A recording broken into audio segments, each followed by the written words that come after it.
You to join me there. Joshua chapter 5. There we go. I'm working this morning. Lots of visitors with us this morning. Glad to have y'all with us. It's always just good to be with the people of God, to be here, to settle ourselves, to recenter ourselves on who we are, what we're all about, to remind ourselves of the things that is most important to us, to be still and know that He is God. All very important things that we need to be doing, and as part of God's wisdom for us in the church, that's why we get together as the people of God to have these moments of reflection and centering. And that's really what we're here to do, isn't it? To center ourselves on who we are. We're the people of God because of the promises of God.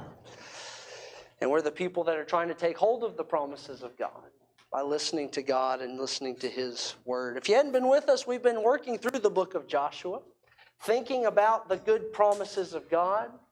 In fact, towards the end of the book of Joshua, he's going to tell us that all of the good promises of God were fulfilled. Not one of them was left unfulfilled. And so what we are doing as we study through Joshua is we are seeing how that took place, and we are seeing how God went about giving His people the land that He promised to them. But more importantly, we're thinking about this idea of being strong and courageous. The admonition, the encouragement from Joshua chapter 1, where God comes to His people, comes to His leader, and He says, I'm going to give you the land, but you have something you have to do. You have to be strong and courageous. Do not be afraid, because I'm going to be with you wherever you go. As the people of God, that needs to be the resounding theme in our lives, the reminder that no matter where we go, if we are clear on the promises of God and we are clear on who God is, we should be strong, we should be courageous, we should not be afraid, because the Lord goes with us wherever we go.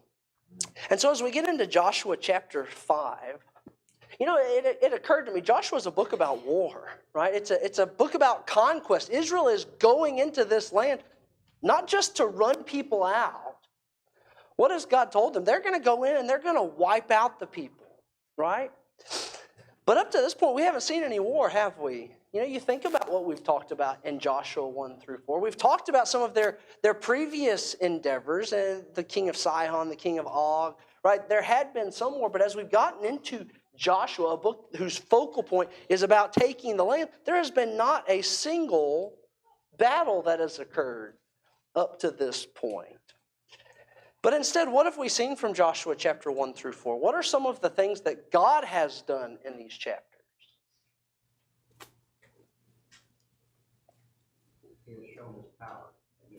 Okay, so he's again showing His power. One of the things we've talked a lot about, and that we're going to see again today, is how God is bringing back events from the past and in a way reenacting them for this new generation, right? We talked about last week the crossing of the Jordan River.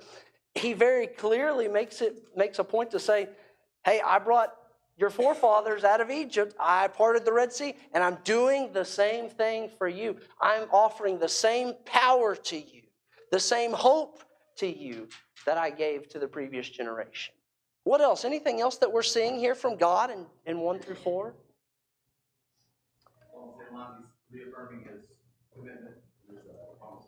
That's right. We see God really settling in or digging in and doubling down on this idea that I've made promises. I have made promises, and this is going to be very important today as we look at the promises that He continues to make with them.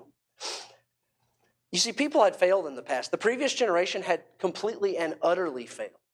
And according to the covenant, God should have just been done with them. He could have just been done with them, because that's what the law stipulated, right? The law allowed that if they weren't faithful to the covenant, God did not have to be faithful to the covenant. But what we see from God is that He's continuing to come back, because that's who He is. Yahweh is not someone who gives up on people just because they have failed. Now, again, I think we have to see the contrast between the previous generation and this one, because the previous generation, they were bent on turning away from God, whereas this generation, they did really well to learn from their mistakes. But in the beginning of this book, what we see is God helping His people to remember the past. to recommit themselves and to see his power very clearly. And I believe all of this is very intentional as God is bringing them to the promised land. He doesn't just walk them in and say, all right, we're going to go take it. He has to set them up for success by helping them understand what it is that's moving them forward, what it is that's giving them this confidence, what it is that is giving them the land of promise. God wants his people for all time to see that in order to be strong and courageous, in order to obtain the promises, we must settle our hearts, not in what we can do to go take it, but in the one who has promised them to us and what he wants from us. So God has shown that he's with them. If you remember last week, we talked about as they crossed the Jordan River, the Ark of the Covenant was before them, it was among them, it was behind them, it was with them. God's presence was with them. And he directs the people towards a memorial so they won't forget any of the things that he has done. And as we enter chapter 5 and verse number 1, we ended with this last week. How do the nations feel about the things that are going on? Because they have heard about everything that God has done. So on the one hand, he's encouraged Israel and he said, I'm with you. But how do the nations feel about all these things that are going on? Well, we learned last week that, they knew about God's action at the Red Sea, That's right. which was 40 years earlier, and now they've actually seen God's action at the Jordan River. That's right. So the result was the same. They lost all their confidence that they could stand against it. Yeah, this common phrase comes up, the hearts of the people melted. They don't know what to do. They recognize they're going up against someone. They have no ability to fight against. But what's interesting is they still try to fight against God. I think that's something important we're supposed to see. You need to recognize when you're out of your depth. You need to recognize you can't go against God. You can't fight against God. But here's how the people are in the land. They recognize something is coming and we cannot stop it. And so as this chapter ends, Yahweh is going to send, chapter 5 rather, as chapter 5 ends, Yahweh is going to send the commander of his army to Joshua, to the people, to reaffirm that I'm with you and we're going to move forward. But before they go into battle, before they start the fighting, God does something that seems very tactically wrong. He tells his people to do something that's going to put them in a very vulnerable, even more vulnerable situation than they already are in. He tells them to circumcise everyone. Now, if you remember back from the book of Genesis, when circumcision occurs, that puts the people down for a little while, makes them very vulnerable to attack, right? All of their strong men are weak in this moment. And yet, this is what God is telling them to do as they stand in enemy territory before taking the land. Begin reading with me, Joshua chapter 5 and verse number 2. At that time, Yahweh said to Joshua, make flint knives and circumcise the sons of Israel a second time. So Joshua made flint knives and circumcised the sons of Israel at Gibeath Haraloth. Man, I practiced that too. That's a tough one. Verse 4, and this is the reason why Joshua circumcised them. All the males of the people who came out of Egypt, all the men of war, had died in the wilderness on the way after they had come out of Egypt. Though all the people who came out had been circumcised, yet all the people who were born on the way in the wilderness, after they had come out of Egypt, had not been circumcised. For the people of Israel walked 40 years in the wilderness, until all the nation, the men of war who came out of Egypt, perished, because they did not obey the voice of the Lord. The Lord swore to them that he would not let them see the land that the Lord had sworn to their fathers to give them, a land flowing with milk and honey.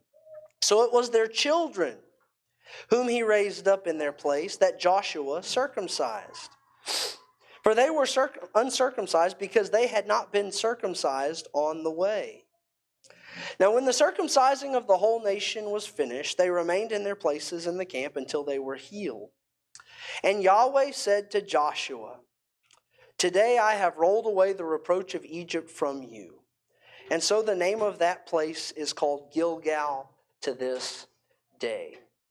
Now, much like last week, this is a symbolic memorial that points back to the Exodus and re-engages the promises to Abraham. You know, if you remember, circumcision was the sign given to Abraham in Genesis chapter 17 for his descendants to accept the covenant. And you remember what God said to Abraham whenever he gave him that sign of circumcision? He says, anyone who is uncircumcised, what happens to those people?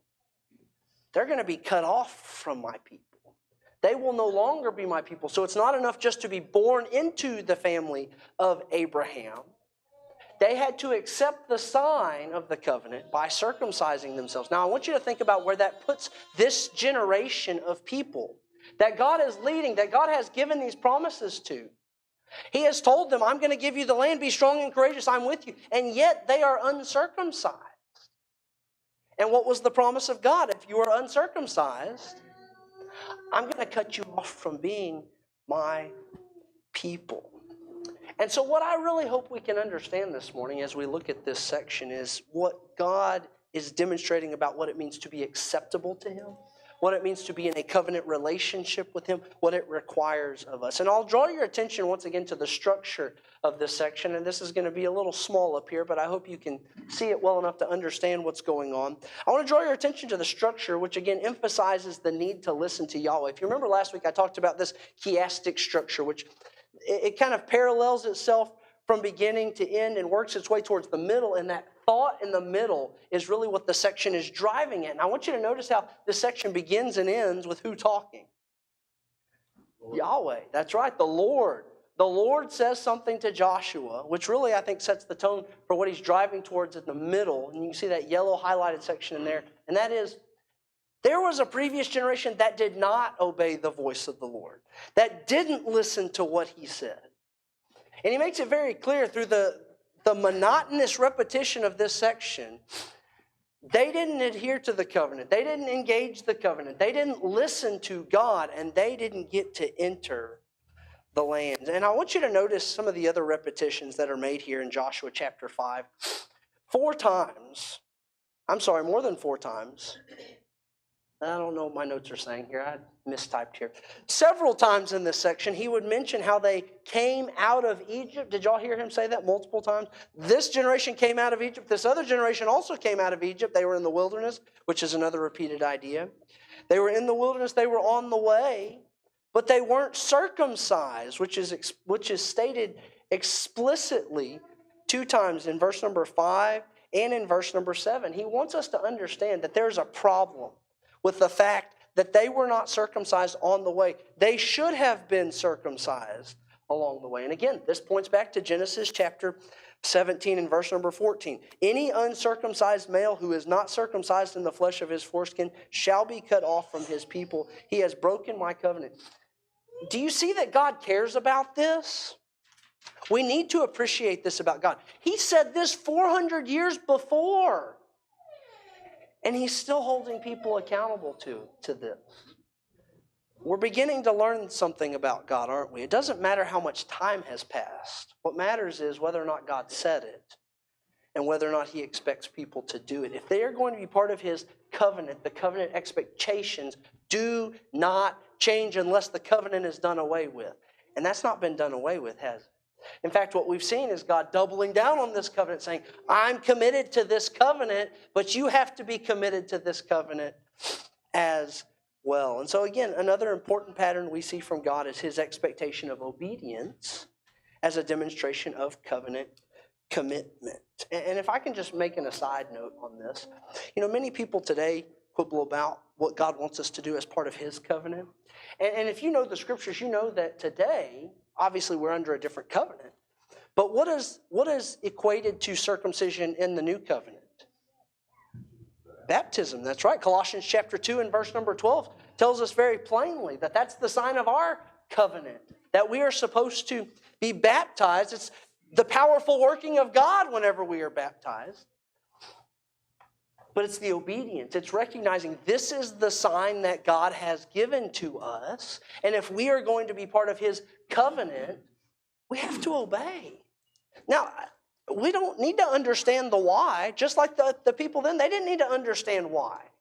What they needed to understand was God gets to set the terms because He's God. And when you're in a covenant relationship with God, that's what matters the most. It's appreciating that He is the God of power, the God of might, the God of all understanding. And you don't get to set the terms because He will do what He says He will do. He's going to give you these promises. He's going to bless you. He's going to protect you. But you have got to hold up your end of the deal saying, I accept that. Now, that's not work on our part, is it? To accept what God has given to us. Just like with these people. In fact, it makes them even weaker to accept this sign of the covenant. Do you see that? And yet they still do it. If He would not move forward with Israel to fight for and give them the land He had promised without covenant obedience, what makes us think He'll go forward with us if we don't accept His terms of the covenant today? Chew on that for a little bit. Yeah, go ahead, Jim. So these, the people that come out of Egypt, they were circumcised in the flesh, but they weren't circumcised in the heart. Yep. And you can tell that because they didn't obey Him. And now He's raised a generation of people who were circumcised in heart, but they're not circumcised in the flesh, but He required that. And He's given them this land, this full of milk and honey. And what He requires is their complete obedience and a lot of work. Yep. And these people have dedicated, they Sure. said, we'll do it. And it was an unconquerable land, represents our own self, right? Sure. Without God, they could not conquer. These people would destroy them, right? They go into a land that they could not conquer, they could not win without God. And it directly represents, I think, ourselves and what we have to do with our own selves. Where we change ourselves from whatever we were to something different. It's totally impossible to do without God. Yeah.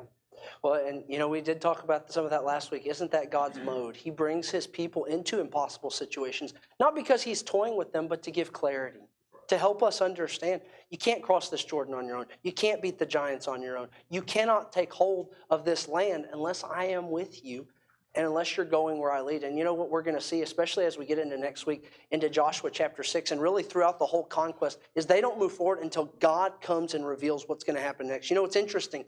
God hasn't told them the game plan for the conquest yet. You ever thought about that? If I'm Joshua and I'm sitting there, I'm thinking about we're going to this land, I'm starting to strategize, right? We're going against giants. How's that? And God hasn't told him what's going to happen yet. But you see, Joshua is trusting Him. We're going to see more of this at the end of our study today. But being willing to just accept that God gives the direction that we need when we need it, that is such an important paradigm for God's people and God's leaders especially. We only go when God tells us to go. Because when they don't, what happens at Ai? I'm getting ahead of myself here in some of our studies, but that's what happens at Ai. Joshua doesn't seek the favor or the counsel of the Lord. That he says, man, we can take this with a small batch of people. And they go to Ai and they get run off because they hadn't listened to God and because they had been unfaithful. Some important thoughts to consider moving forward. Dennis? They did make their own mistakes. Sure, that's right. But I thought about this a lot. And the point what Jim was making. They grew up in the wilderness. Okay. But they still saw the power of God in the wilderness. The manna was still being given to them. They were still being led by God. They had the testimony of Moses as their leader during that time. Yeah. They had the examples of Joshua and Caleb. They probably were being taught on what they had stood up in the other 10 years. And so they still had all that. And because of all that, you think about it, in spite of what the other generation did, they had something the other generation would never have.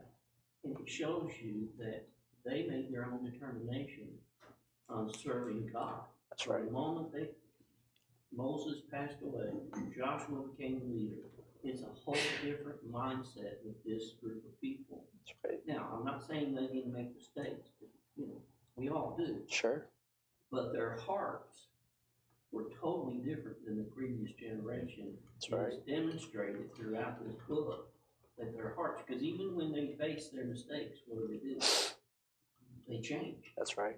So it's just amazing that I think it's a lesson that we'll forget to look at this generation, that it doesn't matter what the previous generation did. We can be faithful to God regardless of what people did before us.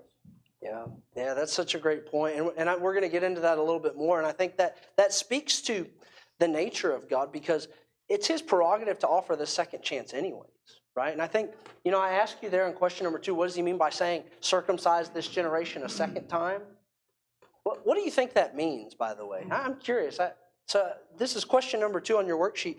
But he tells them there in verse number 2, make flint knives and circumcise the sons of Israel a second time. Now, they hadn't been circumcised before. So what's he saying there? Why do you think he tells them to do this a second time? Starting over.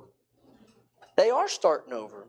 I think, and this is just my perspective, I think that this is a literary device to help demonstrate God's grace. Because in Hebrew literature, the word, or the number 2, it represents a contrast of one thing to another, right? And so perhaps he's saying this to create some distinction from the previous generation, right? You have an opportunity that they squandered, right?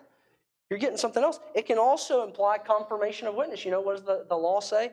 On the 2 witnesses, things will be confirmed. Deuteronomy chapter 19 and verse number 15. And the fact is, as has already been said, the covenant hasn't changed, nor have the expectations, but the people have changed, right? The people have changed. There was failure before. And yet God has continued to maintain his covenant promises despite all of that failure. Is that not grace upon grace? I mean, God is continuing to offer hope to these people who don't deserve it. I mean, by all rights, he could have just dissolved the covenant and said, I'm done. But he's looking at this next generation, and he's actually going farther beyond them. When you think about it, he's not just going back to Sinai and saying, I made this promise to your forefathers. He's saying, I made a promise to Abraham a long time ago. In fact, I swore by myself that I would do that. He wasn't party and witness to that. Abraham was sleeping when God walked between those animals that Abraham had cut apart. God said, I made this promise. We're learning something about God, my friend. He wants to offer a second chance. His grace transcends human failure and weakness and rests solely on his promises to the people and his right to offer that. And this generation is showing to us what is required, again, of covenant people if God is going to offer that second chance. And so circumcising them a second time is just recalling to us. This is really a new covenant, but it's the same covenant. It's the same God. He's re-engaging people once again in faithfulness. No?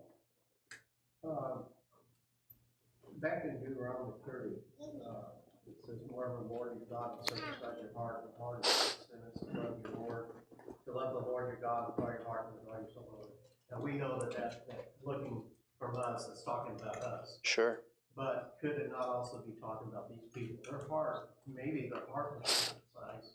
In fact, if their obedience to God, the second circumcision was the physical circumcision.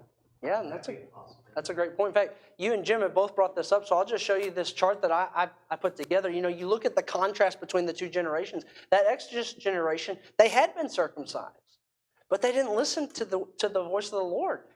And the result was they perished, right? It didn't matter what they had done in the flesh. What matters was they weren't willing to listen. And that this generation, it's almost like they have flipped that on their head. They weren't circumcised yet, but they had been listening to the voice of the Lord, hadn't they? They had come to him. Do you see how this is kind of a foreshadowing of the gospel? This is what the gospel is about. It's not what you're born into. It's not what the flesh is about. It's about your willingness of the heart to listen to God, and then you are born again. And God raises them up to give them these promises. It's really a powerful foreshadowing of the gospel to see how the previous generation failed and how this next generation, really what made them successful is they listened. They listened, and that made them the people of God. Now, they still had to fulfill the sign of the covenant, but they were willing to listen, and that was the difference. As Dennis has pointed out, that's the difference in this generation. That's got to be the difference in our people today. It doesn't matter what pew you're sitting in, what kind of church you're sitting in. What matters is if your heart is committed to God and you are willing to listen and go where he leads you. That's what saves you. Being in this building is not going to save you. Listening to God is going to save you. We've got to make sure we've got that very clearly in our minds. So once again, after all this, we're kind of given this brief history lesson. verses 5 through 7. Again, I want you to notice how much repetition and emphasis is being put here on the fact that they had come out of Egypt. They had come out of Egypt. They had come out of Egypt as if God is saying, hey, do you remember I brought you out of Egypt? I am a God who delivers on his promises. And by the way, I brought you out of Egypt when you had nothing. And you continue to have nothing without me. I said this last week, but do you get the sense that God cares about the past? He cares about remembrance. He cares about his people settling themselves in what God has done. We have got to be people who remember. That's the reason we're studying books like Joshua anyways. It's the reason we go back and we look at history. We are learning about God who never changes. Nothing is different about God from this generation. He wants us to remember the things he's done. The things that people did that kept them from the promised land. The things that must be passed down from generation to generation. Because, you know, that previous generation, they didn't pass it on to this next generation, but somehow they got it. They learned. There are things that have to be done as part of the covenant. And so the previous generation had failed, and God wanted them to remember why. Now, I think that, Noel, you brought this up, but it's very clear that Yahweh is engaging these people. Or maybe, Dennis, you brought this up. He's engaging these people. He's not engaging the previous generation. He's engaging these people, which is not contingent on the behavior of the previous generation. I want you to notice in chapter 5 and verse number 6, at the end of verse number 6, this confirmation and this warning that God gives.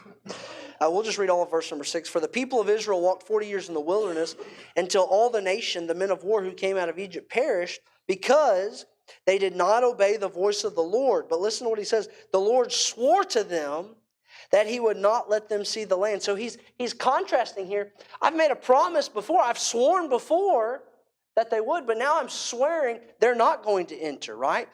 And they saw that come to pass, didn't they? This generation that is about to enter the promised land, they had seen God's promise, his swearing, come to pass when that whole previous generation died. Right? But then what does he say as he ends there? The Lord swore to them he would not let them see the land that the Lord had sworn to their fathers to give them, a land flowing with milk and honey, so it was their children whom he raised up in their place. So God has once again doubling down on, I'm making a promise. I have sworn to you, just like I swore to that previous generation. And you can bet that that will come to pass. We've got to see how God's words are impacting them. Now, this brings a very critical point to bear, I think, at this point. Yahweh had promised that Abraham's descendants would inherit the land of Canaan, right? That was God's promise. But then this generation rose up that God swore wouldn't get to enter the land of Canaan. Do you see that? There's two kind of competing things going on here. And so does this new oath negate the old? Does the fact that God said this generation's not going to get to enter, does that mean that his other covenant promise is gone now? Yes, Dennis? I think it goes back to what you were talking about, remembrance. You know, a lot of times people are reluctant to study the Old Testament a lot. But what does the Old Testament teach us time after time? God fulfills his promises. That's right. Only when the people do what they're supposed to do. And so there's no contradiction here. Yeah. There was that you will inherit it if you're faithful. If you're not, guess what? The next generation was faithful and they got to. Yeah. It's the same with us today. Yeah. If we're faithful, here's the promises you will receive. If you're not going to receive these things. Yeah. And the Old Testament is such a good teacher of that principle because you see it over and over, not just through the judges, through the judges, through the kings. You see it all over and over. If you are faithful, this is what will happen. Yeah. And if you're not going to receive these promises. Yeah, the promise still stands. You know, I was thinking about Hebrews chapter 3 and 4, which recount the events of the failed generation. It recounts the events of this generation that did get to enter. And it says here in Hebrews chapter 4, if Joshua had given them rest, God would not have spoken of another day later on. So then there remains a Sabbath rest for the people of God. For whoever has entered God's rest has also rested from his works, as God did from his. Therefore, let us strive to enter that rest, so that no one may fall by the same sort of disobedience. Right? Isn't that the message for us today? We're supposed to see this and recognize the promise of God stands. Now, obviously, we're under a new covenant, right? Under the covenant of Christ. New promises are available to us. And just because previous generations have failed, just because perhaps we have failed, it doesn't mean that the promise will fail. It means that God's promise will continue to stand, but we must be obedient, not disobedient, like they were. And so, once again, that brings us back to why did they have to be circumcised? Because he's showing us the pattern. Acceptance of the covenant is obedience of God's words. It's listening. It's being willing to say, I'm going to go wherever you say. Because you're the one that knows best, and you're the God that's made the promises, and you're the one that has prepared this place for us. We can't get there without you. Dennis? I think it teaches us too. God's consistent. Consistent. He is consistent. He does not change. And he's consistent when he tells you do this, this is what's going to happen. And it hasn't changed since the beginning of time. If you do this, this is what's going to happen. If you don't, you're not going to receive these promises. God hasn't changed in what he said from the very beginning.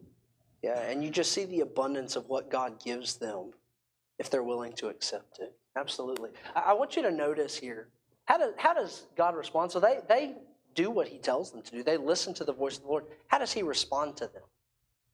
I ask you this in question number 1. How does he respond to their obedience? Verse number 9. How does he respond to them?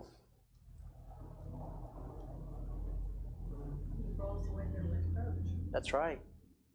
The Lord said to Joshua, today I have rolled away the reproach from Egypt from you. And so the name of that place is called Gilgal to this day. I want to read you a quote because I think it's kind of funny from a commentator that I was reading. He said, when they were uncircumcised, they were still aligned with the whole sorry period of landless wandering and the cynical interpretive spin that Egypt gave it. But they had put that behind them and chosen a different direction, away from Egypt and looking with hope towards the promised land of God. So this is a new beginning for them. God says, look, if you're willing to listen to my voice, this is a fresh start. This is a new beginning. It doesn't matter who you were before, what you were before. Everything from Egypt, that's gone. You are a new people, a new creation, if you will. Were there any other observable things that you noticed from Yahweh following the people's acceptance and obedience? I ask you this in question number 5. I wanted you to think about, just as a whole, how God is responding to the people. Was there anything else that you noticed from God as they engage him with obedience in this covenant? God gave them memorials to help them to remember, yeah, this was this. All through as they're entering the land. He gave them, but they were physical memorials. Sure. To remind them of the spiritual. Yeah, that's right. He gives them further direction on how to stay faithful, how to continue to remember him, because they were faithful in that moment, but he knew you're going to forget, and your children might not even know. You're going to need to pass that on. Yeah. You know, I really noticed how merciful his tone became towards them. You look there in verse number 9. As I was reading it, get back over here in Joshua. You know, verse number 9, and the Lord said to Joshua, today I have rolled away the reproach of Egypt from you today. You hear God, he's not commanding them things. He's accepting them. You know, he's glad, he's relieved even. He's merciful towards his people, and he comes to them with power. You know, that's what we're going to see at the end of this when we get to it in just a moment. He comes to them with power now that they have aligned themselves with them, and he has put himself in front of them, making sure they know I'm still leading you and you don't have anything to worry about. Now, in line with this theme of a new beginning, you look at this next section. Israel now celebrates the Passover, the first Passover in the land, the Bible tells us. Now, y'all remember what Passover is celebrating, right? What is the Passover celebrating? Okay, Leaving Egypt, right? God passing over, right? It marks that night where they actually left slavery. And Israel, and they leave behind slavery and enter a new era, life as new people. On the other side of the Jordan, here they are. Israel is once again leaving behind the wandering years, taking hold of what would be their national homeland. And in this section, we're given some very brief details. You look at verse number 10. While the people of Israel were encamped at Gilgal, they kept the Passover on the 14th day of the month in the evening on the plains of Jericho. Subtle but important. This is exactly when they were supposed to keep it, exactly how they were supposed to keep it. They're aligning with God. But the focus of this section is not on the Passover. It's on what happens after this. And the day after the Passover, on that very day, they ate the produce of the land, unleavened cakes and parched grain. And the manna ceased the day after they ate of the produce of the land. And there was no longer manna for the people of Israel, but they ate of the fruit of the land of Canaan that year. And so the focus of this section is on something that has been with them throughout their entire wilderness years, the manna from heaven. Now, do y'all remember why God sent manna to begin with? Exodus chapter 16, why did God send them this manna? They were out in the wilderness. There's nothing. Yeah, there was nothing out there to eat, right? They're looking around. God has done this wonderful, powerful thing in bringing them out of Egypt, and they get to the other side and they start complaining. They say, where are we going to get food? And so a big part of it was God saying, I know there's nothing out here. I am going to provide for you. But do you remember there was another reason why he sent them manna? Do you remember that reason? He says in Exodus chapter 16 and verse number 4 that he sent it to test them. To test them, to see whether or not they would obey him. And if you remember there in Exodus chapter 16, he would then give them instructions. Every day, you go and you gather enough for that day, right? Don't gather more, right? Just gather what you need. And then on the day before the Sabbath, you gather enough for 2 days. You remember he gave them some instructions. And what did they do? Like a bunch of boneheads, they disobeyed, right?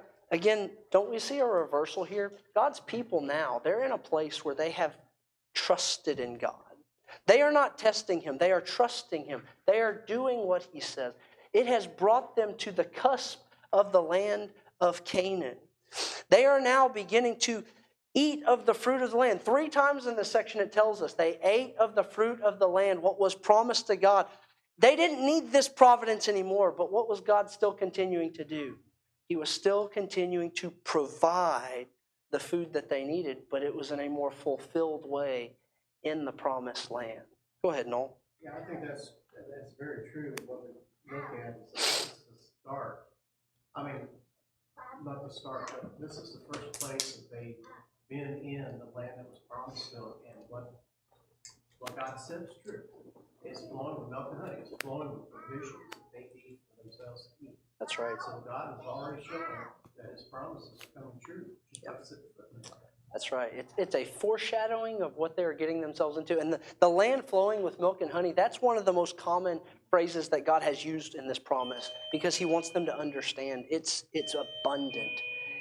And the way that this text is structured, we are to understand they're not eating the things that they've carried with them through the wilderness. They're eating something completely new, completely provided for by God in this land. All right, let's get into this last section here because this is going to springboard us into the conquest. Joshua chapter 5, Joshua is encountered by a very strange man. Right, so here's Joshua. He's getting his mind ready for battle. He's thinking about, surely we don't know what he's thinking about, but surely he's thinking about how are we going to take this land, right? He's got his sights set on Jericho. In fact, it tells us in verse number 13, when Joshua was by Jericho, he lifted up his eyes. So surely his mind is full of what is going to happen next. And as he is doing this, a man approaches him. And we don't know exactly who this man is, but it tells us that this man comes to him. A man was standing before him with his drawn sword in hand. And what does Joshua do to this man? Well, he goes running up to him, Yeah, and he asks him a question, but I want you to notice first, he runs up to this guy. Now, I don't know about you, but if I see a guy standing in front of me with a sword in his hand, I don't know if the first thing I'm going to do is run up to him. I think this tells us a little bit about Joshua's mentality. He is ready to fight. He's ready to engage. He doesn't know who this guy is, but he wants to know, if you're for us, come on. If you're against us, I'm here, buddy. I'm here. Now, he doesn't say all those words, right? But he comes up and he asks him a question. And what was the question that he asks him? Yeah, are you for us or are you against us? He wants to know, what do I expect out of this guy? What does the guy tell him? What's his response to Joshua? Neither. In fact, my version, he says, no. No. That's not the right one. No. But I am the commander of the army of the Lord. Now I have come. What is this man saying to Joshua? I think there's two very important things that we see here. And you can see I've got them highlighted. By telling him no, what he's really saying is, I'm not on your side and I'm not on their side. This battle isn't about you two. You've got this wrong. This is my battle. In fact, this is the Lord's battle. And I'm not fighting on your side. You're fighting on my side. Doesn't this reiterate the fact that when people are with God, they are with God, and it is not the other way around? God doesn't fight for us. We fight with God. Does that make sense? And we need to make sure we have that very clearly in our minds as we go about our spiritual warfare. God fights for himself, and we're going to see this throughout the conquest. God is not just giving Israel this land to pat them on the heads and say, go along your way. God is showing something. Whenever he engages, it is for his glory and not for our own glory. There is nothing about this conquest where Israel is going to walk away and be like, we are an awesome, mighty conquering nation. At least they shouldn't be. They should see, man, we've got God on our side. God is with us. And so the commander of the army wants Joshua to understand, no, it's not about whose side I'm on. It's, are you with me or are you not with me? And very clearly we understand Joshua's with him, right? Because what does Joshua do? He throws himself down. He says, I got it. I got it. But I want you to notice what he also says. Now I have come. You think about what's led up to this point. There have been a lot of preparations made. There's been a lot of commitments made. Israel has re-engaged God with faithfulness. They trust him. And now God is here. He is present and he is in charge. He is in charge as they look forward to go into the land. It's a very critical reminder that the battle, the promises, the hope ahead of them, it belongs to Yahweh, and it will be realized with his presence among them. And I want you to notice how in this scene, there's one final shout out to the Exodus. It recalls the burning bush. If you remember here at the end, Joshua fell down on his face to the earth and worshipped and said to him, what does the Lord say to my servant? And the commander of the Lord's army said to Joshua, take off your sandals from your feet, for the place where you are standing is holy. You remember the burning bush episode when God called Moses to lead his people out. Now God is calling Joshua to lead his people in. And you see the exact same thing as God is commissioning his leader, reinforcing to his leader, I am with you. Take off your shoes because this is holy ground. I am with you. Yahweh has chosen his leader who will lead his chosen people. This is a holy and solemn calling which Joshua, unlike Moses at the burning bush, you remember Moses, when God called Moses at the burning bush, what did Moses say? I don't know if I'm your guy. We've got a reversal here where Joshua, whose name means God is my salvation, accepts the calling of God to lead his people into the promised land. And that's exactly what he's going to do with the power of God. That's where we're going to start next week in Joshua chapter 6 as they engage Jericho. Thank you for your thoughts and your comments this morning.